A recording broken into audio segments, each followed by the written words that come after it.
members and commission members of Carl, John, and the region member Yep, of Tim here as well. I think we're good to, if we could go to the commission portion, the recommendation portion. I think we're good to do that.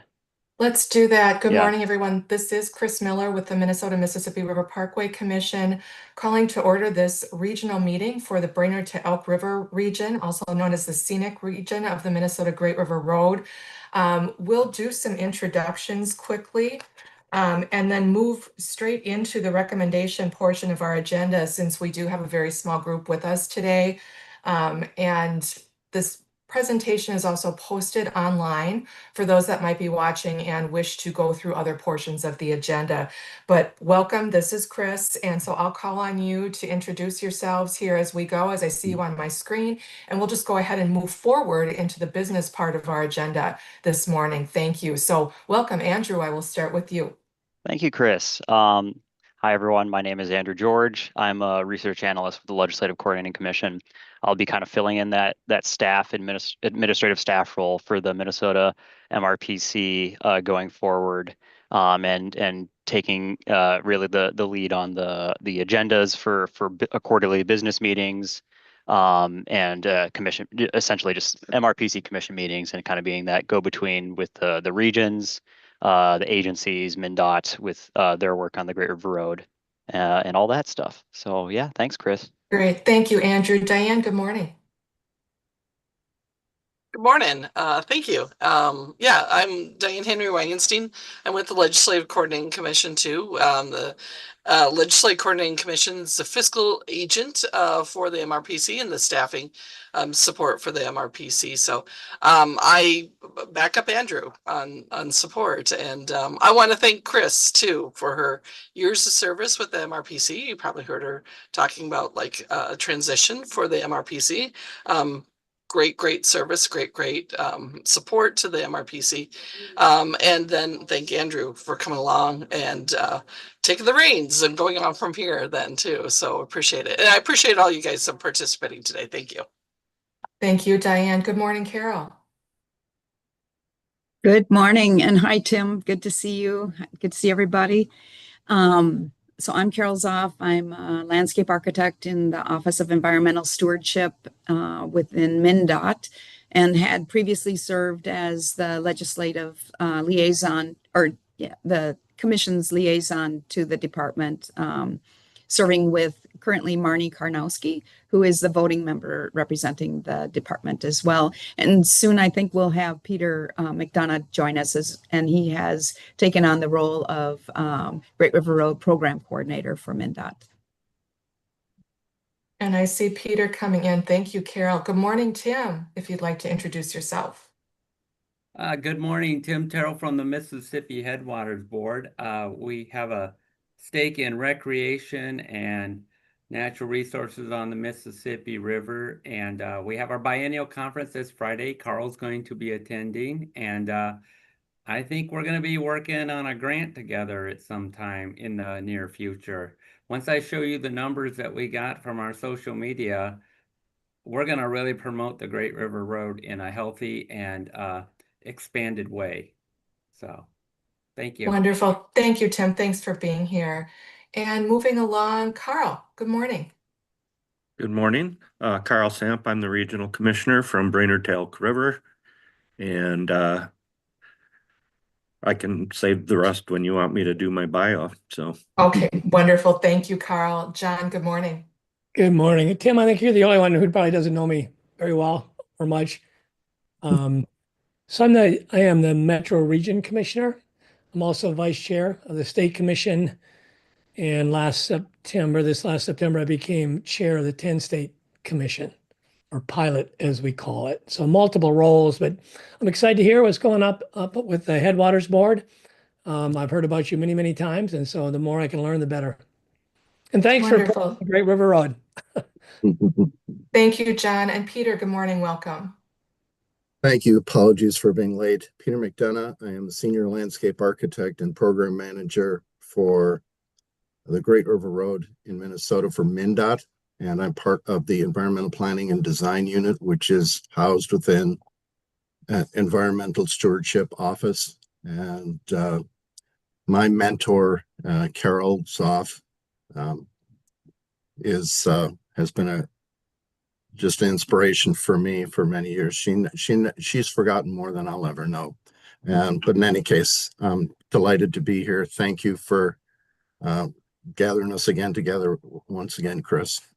You're welcome. Thank you, Peter. And once again, welcome to everyone. And with our small group that we have and the business we have at hand, we are going to go ahead and move to the Regional Commissioner recommendation portion of our agenda. The other parts of the agenda would include national and Minnesota Great River Road information, but that is available in this presentation online that you could find at the Legislative Coordinating Commission's website on the MRPC page, or feel free to reach out to us anytime for that information.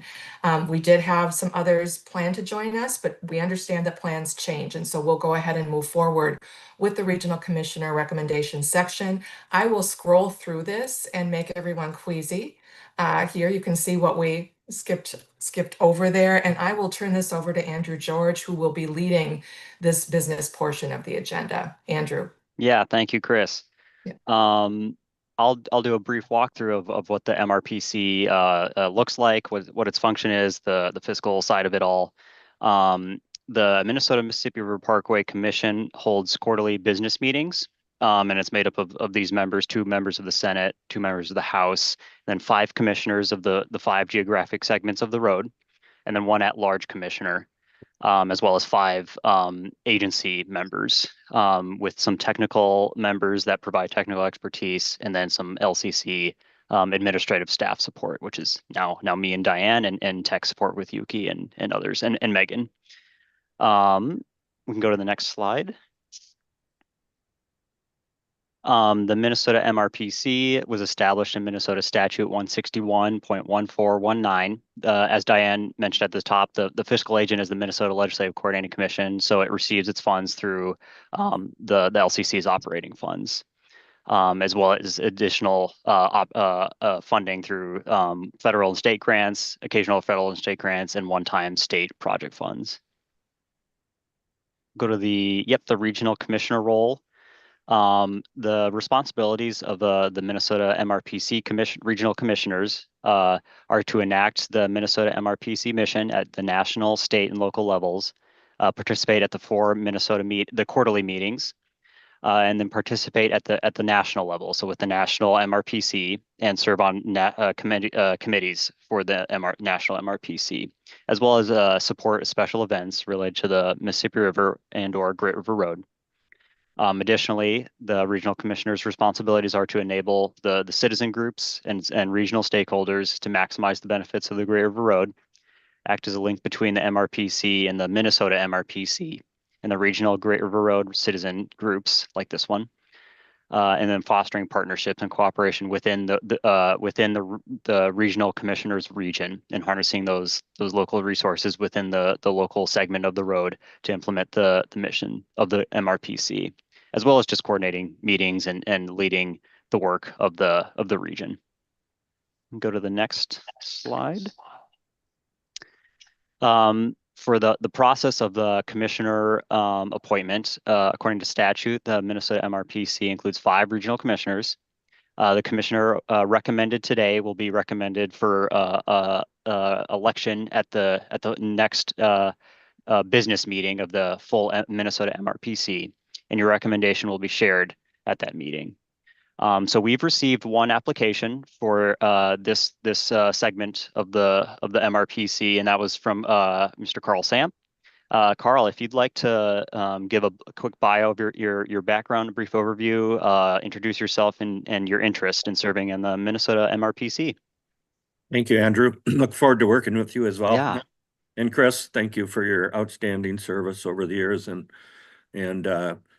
Carol, John, Peter, Diane, all your guys' leadership and support. Appreciate it very much. So, yeah, well, I'm a lifelong river rat. When I was in 1st grade, we moved to across the river from the Des Moines River, and then I went to high school in Jackson, which was also on the Des Moines. So sandbagging during the floods, et cetera, kept us busy.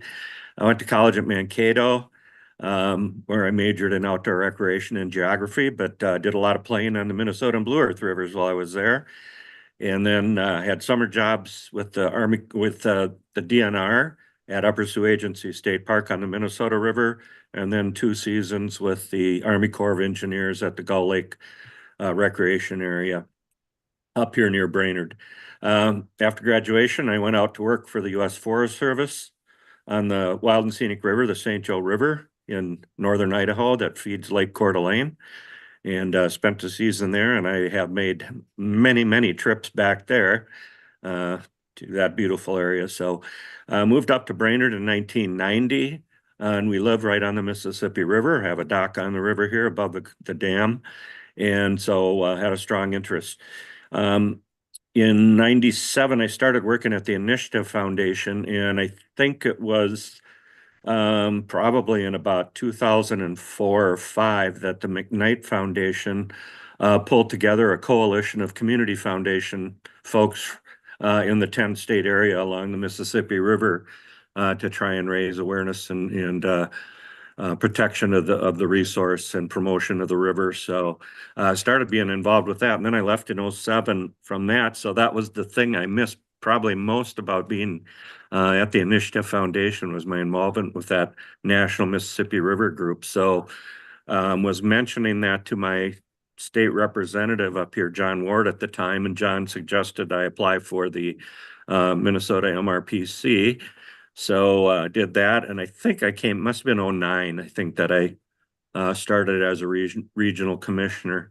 Got involved at the national level probably in about 2010 with the Environment, Recreation, and Agriculture Committee, and was co-chair of that, so started serving on the national board probably in 2010. So I was on that national board from 2010 to 2018. Served as a treasurer for a 3-year term. Then I was pilot pro tem, so the incoming, basically vice chair, the incoming chair for 3 years, 2014 to 2016, and then I was pilot of the national organization from 2016 through 2018. So I spent my 3 years doing that. So just kind of had my last official duty on the nominating committee this year. So I am no longer will be on that group. It's the immediate past 3 pilots that are on that, so that I'm kind of out of that national level now as far as official duties. So anyway, it's been a great thing to learn about, to be involved with, to experience the Great River Road and the communities along it in our annual meetings, and work with our national office in promoting tourism and recreation and along the river, and then also promote the protection of the intrinsic qualities of the river. So I'm looking forward to doing one more term in this role, and then I'll probably say adios, let somebody else step up. Thanks so much, Carl. I appreciate it. We can go to the next slide. And just for the formality of this group making a recommendation, if there are no other nominations or and no other candidates, I think the group here would entertain a motion for Carl Samp to be recommended on appointment. So is there anyone would like to make that motion, I should say, essentially, of the public members here? You can unmute and make that motion.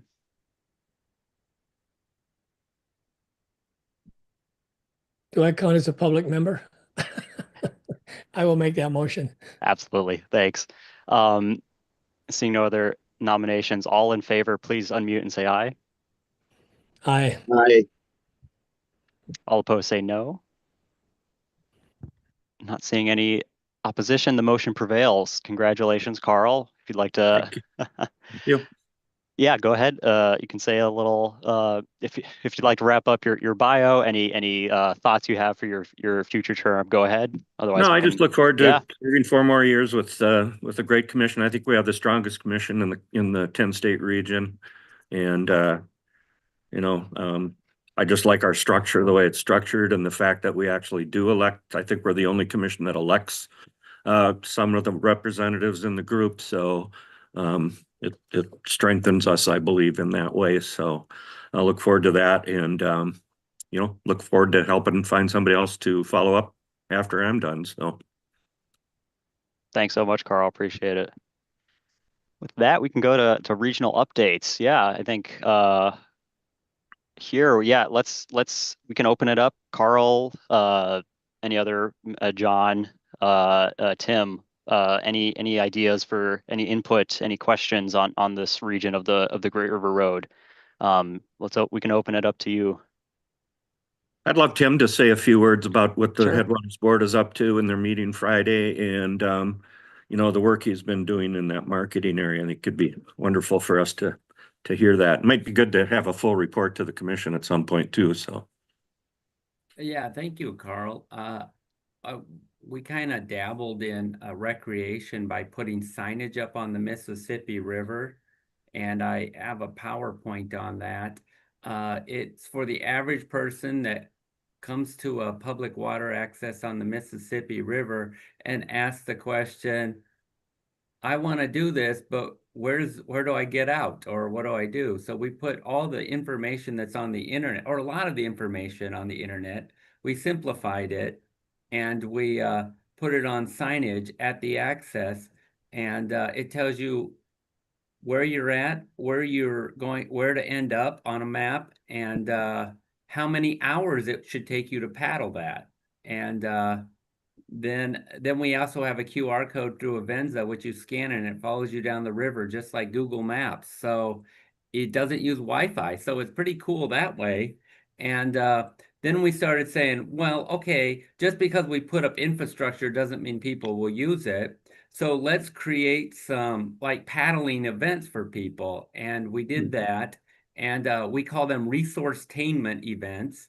And Aiken has paddle your glass off. Cohasset has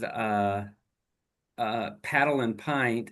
And then we have a history paddle in Brainerd, which is pretty cool. Many things that, you don't think about 50, 60 years ago. There was 80 years ago, there was a gigantic bridge that went over Brainerd that was a railroad that's gone, and all that's left are the pilings. And you're looking at the pilings, and as an average person, you just wouldn't know that. So that's kind of one of the fun ones. But so we had some fun things there, and then we kept track of the economic activity generated, because I think that's a big deal. Is when we created this program, it wasn't just let's get people about awareness about the Mississippi. It was also about what can we track? And every time you download one of those signs, I get a count. So I think over the last 2 years biennium, we produced like $92,000 worth of economic activity, somewhere around that, compared to 22, 23, we only produced 40 some thousand. So that number is economic activity is increasing. And so we've done a few more events, so it's not comparing apples to apples, but I think that's something that we could never track before. I mean, 4 years ago, we couldn't track anything. We just said, well, come up north and we know you're going to spend money, so let's have a good time. But now we can track through our program what's kind of doing, and that's kind of at least something. It's better than what we had before. So that's that. And then we're actually got into some things that I went to the next step is like, well, how can we market things? And I entered into a pilot project with Megan from Visit Grand Rapids. And we actually did collaboration because the Mississippi Headwaters Board has a social media, and we have like 55,000 followers. And so we're not small potatoes, and we collaborated with Visit Grand Rapids. And when you see the PowerPoint, our numbers shot up as far as reach. We just blew it out of the water, but through collaboration. So it's not necessarily, followership is great, but when you collaborate and partner together, you find out that you exponentially increase your reach to people and you gain audiences. So it's not about necessarily gaining followers as much as leveraging partnerships and getting your inspiration. And we did it in an influencer style. So I have some videos where, I'm influencing restaurants. Hey, I just got off the Mississippi River. I'm traveling to this restaurant. I show some things. And and it's viral, and well, it's not viral. It's how do you call that? People responded and said, "Hey, I'm going there next week. Let's go," or something like that. So lots of positive comments on that because it's organic. It's people respond. Obviously, reels and showing people are what people do. It's not enough. What I learned through the data is that it's just not enough to say, "Hey, come to this place. We got lots of stuff to do." You really got to make it a campaign. And then you have to, if you really want to get maximum potential, you've got to do like an influencer style where you're there, you're talking about it because your personality shines through. And it doesn't matter who does it. The main fact is that people are naturally curious about other people, and that's what influencing does. I talked to somebody in 2008 when the Great Recession was, and he was a salesperson, and he said, and they instead of getting a 3% bonus, he was only the company was only going to give him a 2% bonus. So because of the recession, and I go, so what are you changing? How are you, minimizing cost? And he goes, are you going to like do more interactive videos or social media or something? He goes, nope, we're doing the same thing. And I go, why is that? He goes, because nothing beats face to face. That's where you get the sales. That's where you get the relationship built. And I go, okay. He goes, I'm just going to have to work harder. It's like, okay. And they like that stuff. Salespeople like that stuff. We're not quite in the sales world like we are, but we're trying to get the average person to utilize the Mississippi. We know the lakes are there. They got to take the Great River Road to get there. And once they're there, we've got quite a few numbers as far as people that have downloaded and taken a look at that. So that's in a recap what I'm going to talk about at the biennial conference. And I think we got an opportunity to expand your reach here in Minnesota by quite a bit because social media, it's now how we communicate, not because it's anything better, but it's really just because of the fact that it's just so convenient. And that's where we're headed. So we're looking at trends, we're looking at opportunities, and we're seeing where that goes. So that's it in a nutshell. And I got to take off now. Yeah, thanks, Tim. We'll look forward to Thanks, seeing you Tim. Friday and partnering with you, and trying to expand this beyond, Megan. So Yeah, thanks, Carl. I'll see you there this Friday. It'll be okay. fun. I'm looking forward to fun. I passed a federal bill. I passed the Stauber's office. We've got some of that. So that was something new. I never did that before. You got to have a lot of patience if you're working with the feds. That's just how it works. So it's like growing a forest. You got to wait for that tree to grow. It doesn't happen automatically. Yeah. So Thanks, thanks for Tim. your time, everyone. And this is my first meeting. Great to see you all. We'll see you around. Carol, we'll see you in 2 years since you can't make it. It's a guarantee. I got you on my book. I appreciate that. All I'm right. actually Thanks a lot. And yeah. thanks, Good luck Chris, tomorrow. thanks, Chris, for your service over the years. And this group will definitely miss you over the years. Thanks for your dedication. But Thank you, I'm out of Tim. here. Thanks a lot. See you, Tim. Take care. Yep. Bye.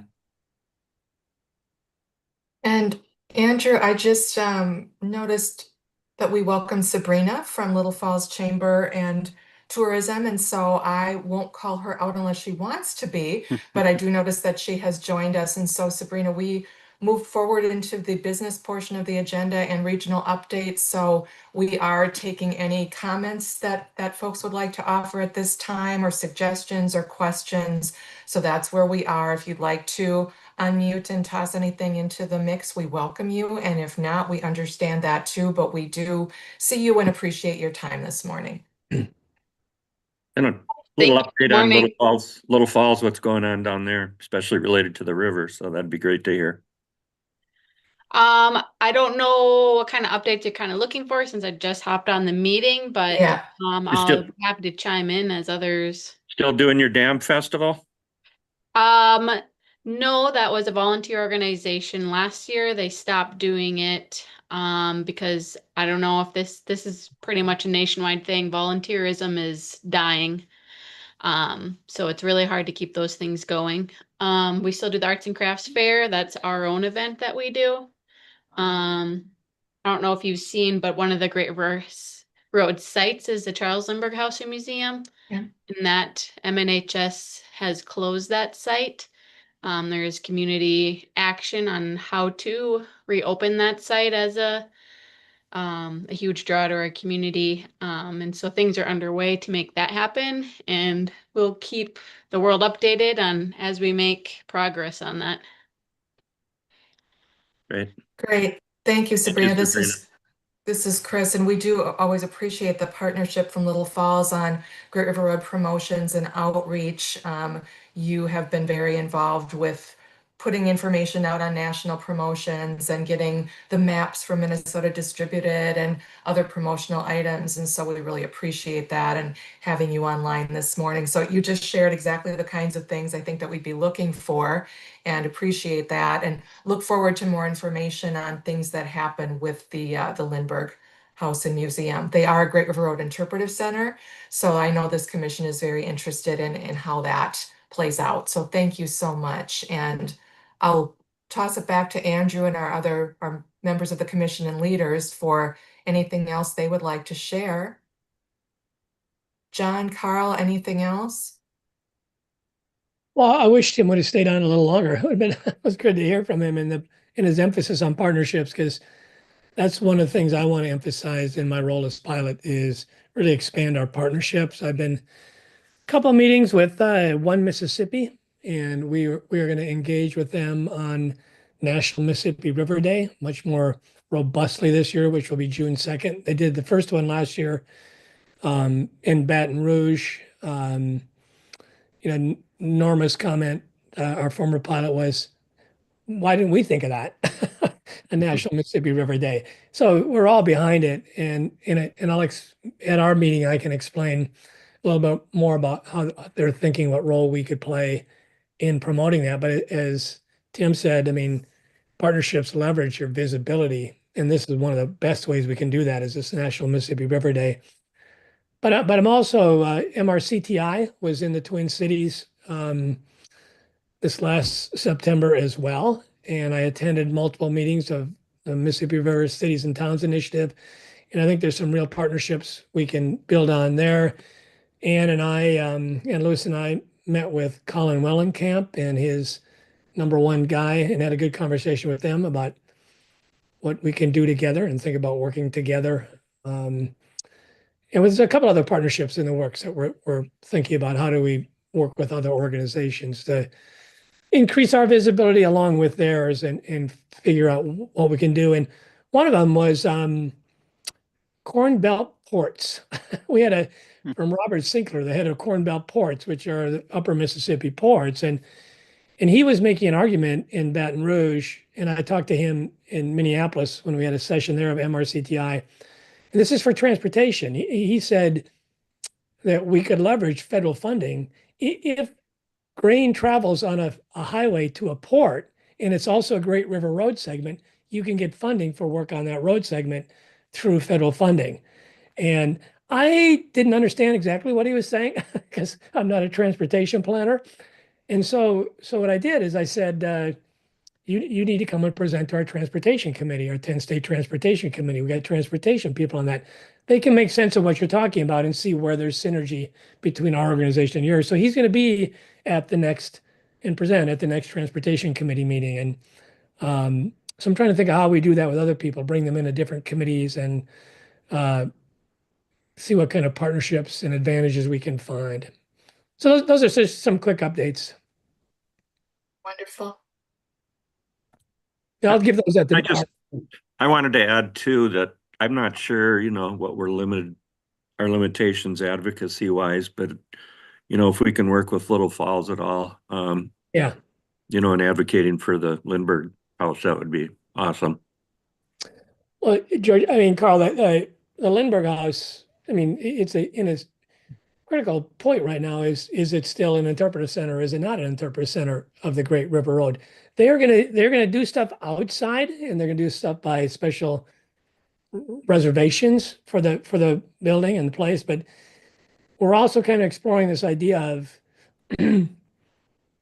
what kind of affiliation could they have of if they're not actually in a museum or interpretive center, but have all kinds of tourism outside and bring people to that point. And we can't make it an interpretive center because we'd have 5,000 interpreter centers of that fit that model on the Mississippi. But we're trying to think about how we work with them. So I really was happy to hear that they're working with their community to try to figure out how they can get the Historical Society to get it back online. And then I heard something that partially negates that. Volunteerism is dead. That was a scary thought because they might have to rely on volunteers to help there. So some interesting things to think about.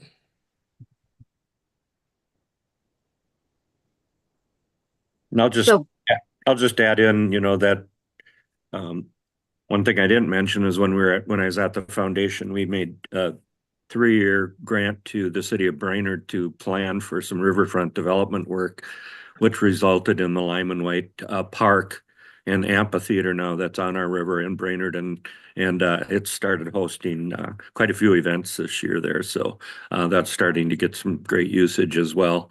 And we provided a letter of support for that as they were seeking funding to make that happen. So, and when I say we, I mean the Minnesota MRPC. So, and I should say to Sabrina, I'm John Amfinson. I'm the vice chair of the Minnesota Commission and newly elected chair of the 10 State Commission, and also co-chair of the Culture and Heritage Committee, which works with interpretive centers along all 10 states. And I'm really happy to hear that Little Falls is going to try to keep the Lindbergh Home and Museum open. And if we can help in some way on that, just don't hesitate to reach out to us or me. Will do. We really should have an update in the next month, and I'll include Chris on that press release update as we work on things. And Andrew as well. Get Andrew and George in on that. And we will. So we have I think it's a November 20 meeting. And so if we could get the update before the November 20 meeting, we can actually bring it up in our meeting on the 20th. We'll see. It's all boards and signatures and contracts, all those things. Okay. Whatever you have, let us know when. Yeah. So I was going to mention to Sabrina that there is kind of a similar situation that in Hastings with the Leduc House, where it was the community wanted to have it as an interpretive site, a historic site, but MHS was not in a position. This is when they were rebuilding the Mill City Museum, and their director felt they had a lot on their hands. And so between the county and the city, they were able to receive the property. And then we did kind of an in-depth look at what could occur with it and how could it be brought forward. And they, at the time, were able to identify enough resources to open it seasonally or as a specific, for specific events. And little by little, they've been able to, develop the property and market it more for more dates and such. But it's, these sine waves for these resources, I just really applaud the community for thinking through how can they keep maintaining and then promoting and using this resource, because it's a beautiful site. And I know at a Parkway Commission meeting, we did talk about, with MHS there, about how do we develop these sites as outdoor recreation sites as well. And like John said, it's not like every park actually qualifies as interpretive, but perhaps there's some options there. So, and MHS I know is looking at this, and it sounds like the city is as well. So good luck with that. But just so you know, there are precedents where this has been successful over time, but it took a lot of work. So thank you for contributing to that. Thanks so much, everyone. And as we move forward here, if you have other thoughts, comments, requests for the commission, if you're looking for a letter of support, if you'd like to make a presentation to the commission or have something to share, or just a partnership to explore, as Tim was mentioning before, these are your main contacts. for the MRPC and Great River Road moving forward. Andrew George at the Legislative Coordinating Commission is your point person for the MRPC, and Peter McDonough is the Great River Road Program Manager at MnDOT. And so we're really pleased to have both of them there to work with you as things come up moving forward. So anything else from the group? Andrew, I'll toss it back to you, and then feel free to adjourn when you are ready. Thanks so much, Chris, and thank you for your service, as everyone else has said.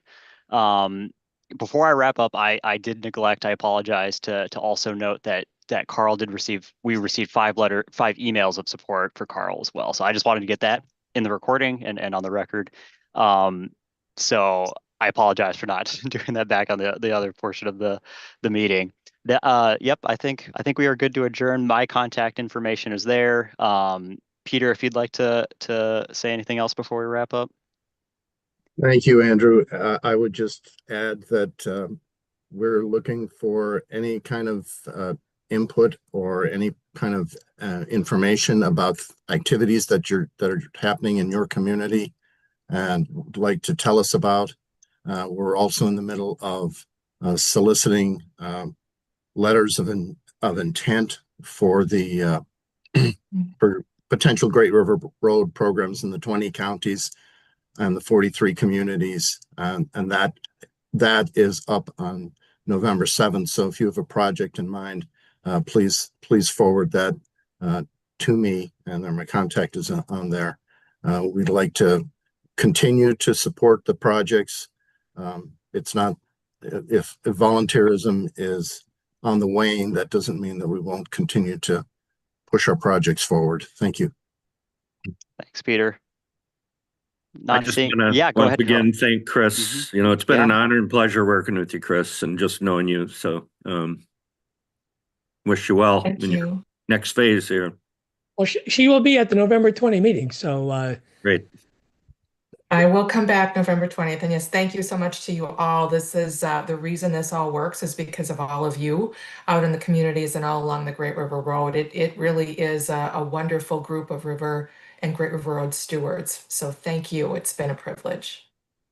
And thanks. Just as a plug on this one, we're going to have, before the November 20th meeting, just before that, we're going to have a little reception honoring Chris then too.